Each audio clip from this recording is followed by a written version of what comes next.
Hello commanders, क्या हाल चाल सभी के। आई होप की पढ़ाई वढ़ाई एकदम अच्छे से चल रही होगी और एग्जाम भी सर पे लगा हुआ है तो सबकी चल ही रही होगी भाई। और अगर आप नए हैं इस चैनल पे तो एक बार पेज जाके हमारा चैनल विजिट कीजिए, वहाँ पे आपको ढेर सारे कंटेंट मिलेंगे। उसके बाद अगर सब पसंद आए तो लाइक और सब्सक्राइब जरूर करें। स्टार्ट करते हैं हम लोग इस सीरीज का पिछला 15 टॉप 15 क्वेश्चन पहले कर चुके हैं।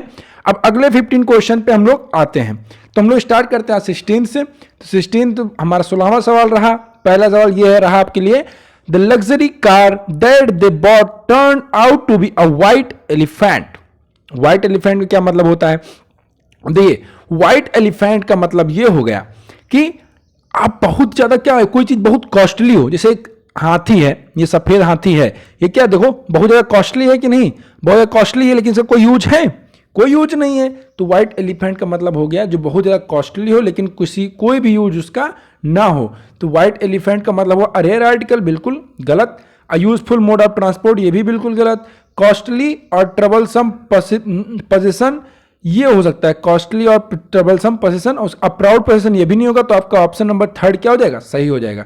हम लोग ऐसे क्वेश्चन एलिमिनेट करके भी कर सकते हैं कि पहला क्वेश्चन गलत हो गया, दूसरा भी नहीं होगा। इससे ये होता है कि अगर आपको कोई क्वेश्चन नहीं भी आ रहा है तो आप उसको भी कर लेंगे। ठीक है, अगला क्वेश्चन हम लोग स्टार्ट करते हैं आपके लिए। अगला क्वेश्चन है, if you are fair and square in your work you will definitely prosper.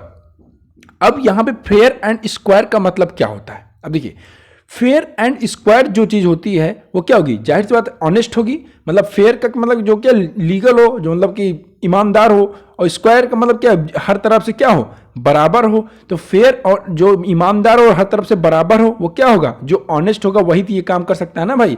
तो अगर आपका सही ऑप्शन हो जाएगा एकदम ऑप्शन नंबर 2, ऑनेस्ट। ठीक है, अगला क्वेश्चन है आपके लिए क्वेश्चन नंबर, अरे यार कोई भी क्वेश्चन हो। अगला क्वेश्चन देखिए, there is no love lost between any two neighbouring countries in the world. No love lost का क्या मतलब होता है? अब देखिए, हमने इसको आपको इडियम्स में पहले भी कवर कर चुके हैं, अभी हम लोग प्रैक्टिस कर रहे हैं इडियम्स की, तो फिर ये हम लोग देखते हैं। अब there is no love lost between any two neighbouring countries in the world. तो नो लव लॉस्ट का मतलब क्या हो गया? देखिए, दो लोग हैं, अपोजिट में है सब लोग, इनके बीच में एक दिल है और दिल टूट गया है। ठीक, दिल टूटने का मतलब क्या हो गया? कि अब इन दोनों लोग के बीच में कोई लव नहीं रह गया है। ठीक है, इन दोनों के जो रिलेशन है वो अच्छे नहीं रह गए हैं। तो नो लव लॉस्ट का मतलब यही होता है कि दिल टूट जाना, जिससे संबंध अच्छे ना रहे। अगर किसी दिल टूट गया भैया आपका, तो उसके संबंध अच्छे रहेंगे कि नहीं? नहीं रहेंगे। उसके बाद ये, तो नो लव लॉस्ट मतलब not on the good terms. ये देखो, ये क्या फोन लगाई है कि क्या कर रही है भाई? हाँ, बतिया रही है, हमें लगता है कि इसीलिए तो इसका दिल ही टूट गया बेचारे का। दो कितना सैड है, बतिया रहे किसी से इसके साथ होते हुए भी। तो नो लव लॉस्ट मतलब not on a good terms. आपका ऑप्शन नंबर 2 जो है वो सही हो जाएगा। ठीक है, अगला क्वेश्चन है आपके लिए। क्वेश्चन कह रहा है कि the heavy downpour played havoc in the coastal areas. अब हैवॉक का क्या मतलब होता है बताइए, कमेंट कीजिए आप, हैवॉक का क्या मतलब होता है। तो अगर आपको हैवॉक का मतलब पता होगा तो आप ये क्वेश्चन आराम से कर ले जाएंगे। ठीक है, तो इसमें देखिए, the heavy downpour played havoc. Played havoc मतलब एकदम प्रलय ला दिया भैया। तो प्रलय ला देने का मतलब कॉज डिस्ट्रक्शन, एकदम यही हो जाएगा। अब ये देखो, ये कौन है यार? ये दिख नहीं रहा साहब, एवी डिविलियर्स है क्या? बहुत मारता है। ठीक है, अगला क्वेश्चन क्या कह रहा है? अगला क्वेश्चन ये बोल रहा है, the two have a green thumb. बहुत ही इंपॉर्टेंट, प्रीवियस ईयर हर एग्जाम में भी पूछ सका है, ये ग्रीन थंब क्या होता है। तो to have a green thumbs mean क्या होता है? अगर आपका अंगूठा क्या है? ग्रीन है, मतलब आप बहुत ज्यादा क्या नेचर लवर हैं। मतलब आप नेचर लवर के साथ मतलब कि अगर आप गार्डनिंग कर रहे हैं तो भैया आप कोनो पौधा लगा देंगे वो आपसे लग जाएगा, मतलब सूखने का तो कोई चांस ही नहीं बनता। तो ग्रीन थंब का मतलब होना कि आपको गार्डनिंग में बहुत इंटरेस्ट है, आपके अंदर ऐसा टैलेंट है गार्डनिंग का कि अगर आपने पेड़ लगा दिया तो उगना है। तो आपका जो इंटरेस्ट गार्डनिंग में है उसको क्या बोलते हैं? Green thumb. Once nail painted green, ये तो बहुत ही गलत, घटिया। अब देखिए, एलिमिनेट करने मतलब अगर आपको क्वेश्चन का इडियम फ्रेज में क्वेश्चन का डायरेक्ट मीनिंग दिया गया है, टू हैव ग्रीन थंब मतलब वंस नेल पेंटेड ग्रीन, ये भी हो सकता है। तो ये एकदम सेम टू सेम मतलब उसी के मतलब निकाल रहे हैं, तो ये बिल्कुल ही गलत हो जाएगा 100%। तुरंत आप उसको क्रॉस करके आगे बढ़ना है अगले ऑप्शन में। वन इज आर्टिस्टिक, ये हो सकता है आर्टिस्टिक, लेकिन ये इसमें बताया नहीं गया कि आर्टिस्टिक किस मामले में, ठीक है। To have natural interest in gardening, हाँ ये भी हो सकता है। One has green tattoo on the thumb, ये भी बिल्कुल गलत। तो आपका सबसे बढ़िया आंसर आपका ऑप्शन नंबर 3 है, ठीक है। अगला क्वेश्चन पे आते हैं हम लोग। क्वेश्चन कह रहा है when he saw the snake he took his heels. Took his heels का मतलब क्या होता है? टुक हिज हील का मतलब कि रैन अवे इन फियर, मतलब उसने क्या किया, देखो हिंदी में कहावत क्या है, 9 2 11, 9 2 11 हो जाना मतलब भाग जाना, ठीक है। और सांप सूंघ जाना मतलब डर जाना।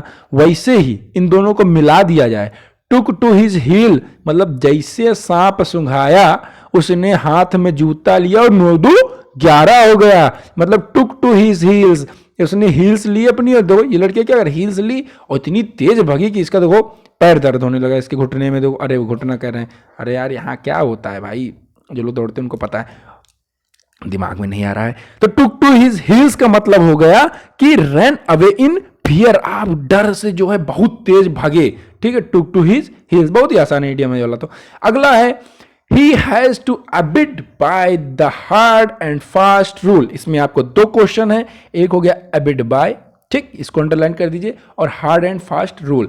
तो hard and fast rule of the company, तो हार्ड एंड फास्ट का क्या मतलब हो गया? तो हार्ड एंड फास्ट का मतलब हो गया हार्ड जो एकदम क्या हो, फिक्स हो।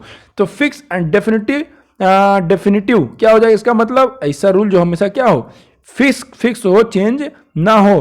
तो फिर strict rule, hard and fast rule of the company मतलब strict rule of the company. अगला क्वेश्चन आपके लिए क्वेश्चन रहा ये, he goes to the mother's house off and on. Off and on का क्या मतलब क्या होता है? तो ऑफ एंड ऑन का मतलब होता है ओकेजनली, इरेगुलरली, ठीक है। आपको इसके पहले भी एक इडियम हमने इरेगुलरली का बता चुके हैं, कमेंट डाउन कीजिए कौन सा है वो इडियम, ठीक है। इसके पहले वाले क्लास में हमने बताया है। तो ऑफ एंड ऑन का मतलब हो ओकेजनली, इरेगुलरली, तो आपका ऑप्शन नंबर 3 हो जाएगा सही। आपका अगला क्वेश्चन कंप्यूटर मार दो, ये रहा, the robber murdered the women in cold blood for a shake of the jewels. मतलब रॉबर्ट क्या किए, मर्डर कर दिए एक वुमेन का, क्या, इन कोल्ड ब्लड। अब इसका मतलब बताना आपको कोल्ड ब्लड क्या होता है। तो कोल्ड ब्लड मतलब क्या होता है, जो कि बिना किसी फीलिंग के एकदम ब्रूटली काम किया जाए, ठीक है। तो वो क्या होगा, कोल्ड ब्लड। और इसमें आपका option number a murder done without feeling. एक मर्डर देखिए, एक मर्डर क्या होता है, क्या मान लो गला दबा दिए, मतलब भैया ऐसा कुछ नहीं, ऐसा नहीं करना है, मतलब बात बता रहे हैं कि अगर कोई किसी गला दबा दिया वो क्या हो गया भाई, तो चलो भाई वो मर्डर है। लेकिन एक वो मर्डर होगा, एक मर्डर होता है जो मार चाकू पूरा छलनी कर देते हैं, एक वो हो गया। तो जो पूरा छलनी कर देते क्या, एकदम निर्दयी निर्मम हत्या जिसको बोलते हैं, तो वही हो गया क्या, cold blood. In cold blood मतलब आप क्या एकदम ठंडा पड़ गया एकदम उनका, वो इतना निर्मम हत्या किए। तो a murder done without feeling. अब देखिए हर एक इडियम को याद करने का आपका अपना तरीका होना चाहिए, किसी दूसरे के तरीके पे आप इसको पढ़िए तो इसको समझिए कि in cold blood, in cold का मतलब हो गया a murder without done without feeling. आपको पता चल गया कि इन कोल्ड ब्लड का मतलब होता है एक ऐसा मर्डर जो बिना फीलिंग के किया जाए। अब आप इसको रिलेट कैसे कर सकते हो, वो आप अपने हिसाब से, अगर आप अपने हिसाब से रिलेट कर लेंगे तो आपको जिंदगी भर याद रहेगा, आप यकीन मानिए हमारा। अगला क्वेश्चन खत्म। तो थैंक यू फॉर वॉचिंग। अगर आपको पसंद आए तो आप सब्सक्राइब कीजिए और चैनल को जाके पहले विजिट कीजिए। चैनल को विजिट करेंगे, वहां पे एक्स्ट्रा चीजें दिखेंगी आपको, तो आपको और अच्छा लगेगा। बाकी फीडबैक देते रहिएगा, हमें भी अच्छा लगता है। बने रहिए हमारे साथ, स्टे कनेक्टेड, स्टे से मिलते हैं अगले वीडियो में अगले कॉन्सेप्ट के साथ। तब तक के लिए बने रहिए हमारे साथ, स्टे लर्न। Thank you.